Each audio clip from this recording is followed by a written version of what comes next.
Driving long-haul freight through the Nevada desert is an exercise in total isolation.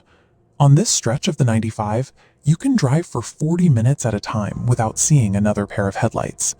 Cole Hendricks has spent 14 years on this route.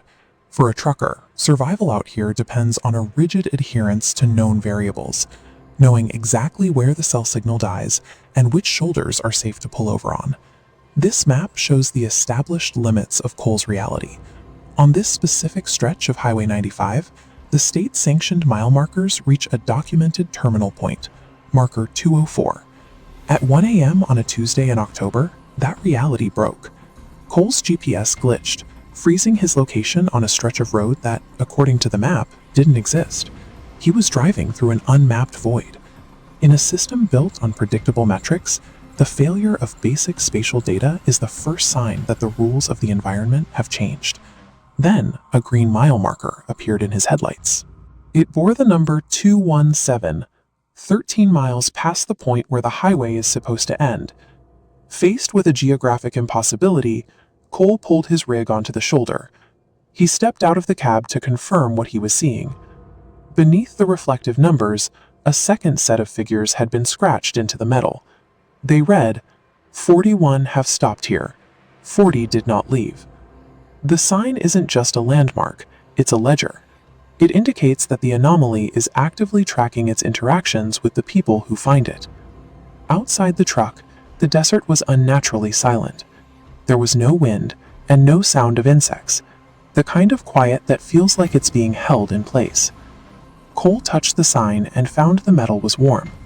In the 40-degree night, the paint felt like it had been held by a human hand only moments before.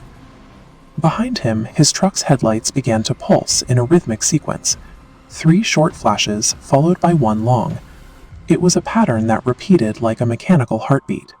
Inside the cab, the CB radio, which was turned off, crackled with static. A thin voice came through with a single instruction: don't read the next one. Further down the shoulder, just at the edge of the light, a second sign was visible, marker 218. Cole chose to trust the warning. He got back into his rig and drove away without looking at the next marker, eventually stopping at a gas station 40 miles away. The anomaly reacts to a physical presence by manipulating local energy and communication. It signals its awareness of the visitor the moment they step onto the shoulder. 6 months later, Cole was assigned the same route. Despite his refusal to drive it at night, company policy forced him back onto that stretch of Highway 95. This is the updated geography of that night. The highway had changed. Markers 205 through 216, numbers that never existed before, now sat on the shoulder in perfect sequence. The road grew new markers to bridge the gap to the anomaly at 217. Cole didn't stop this time, but in his mirror he saw a figure standing exactly where marker 217 used to be. It was tall, motionless, and silhouetted against the red glow of his taillights. The anomaly is capable of altering physical geography, expanding the highway's infrastructure to make its presence appear legitimate to unsuspecting drivers. 2 years later, a driver named Frank confirmed that he had encountered the same markers. Cole had never told him the story, but Frank described the same warm paint and the same countdown.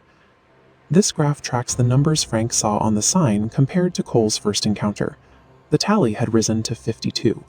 In 2 years, 11 more people had stopped, and only 1 more had left. Unlike Cole, Frank admitted that he hadn't ignored the warning. He told Cole that he had actually read marker 218. Frank's admission suggests that the act of reading the second sign is the point of no return. Engaging with the full sequence appears to be what finalizes the encounter. Shortly after that conversation, Frank disappeared. He stopped showing up for work and left no forwarding address. His rig was eventually found abandoned on the shoulder of the 95. The engine was still running, and the driver's door was wide open. The police report could not specify a location for the recovery. It simply noted that the truck was found on an unmarked stretch of desert. The physical markers of the road had vanished along with the driver. Cole still drives the Nevada freight routes, but his survival strategy has changed. He has memorized every legitimate marker on his map. If he sees a number that shouldn't be there, he refuses to look in the mirror. On Highway 95, space is expanding to accommodate something that is still counting. For those who drive this route, the only way to avoid becoming part of that tally is to remain strictly, resolutely ignorant.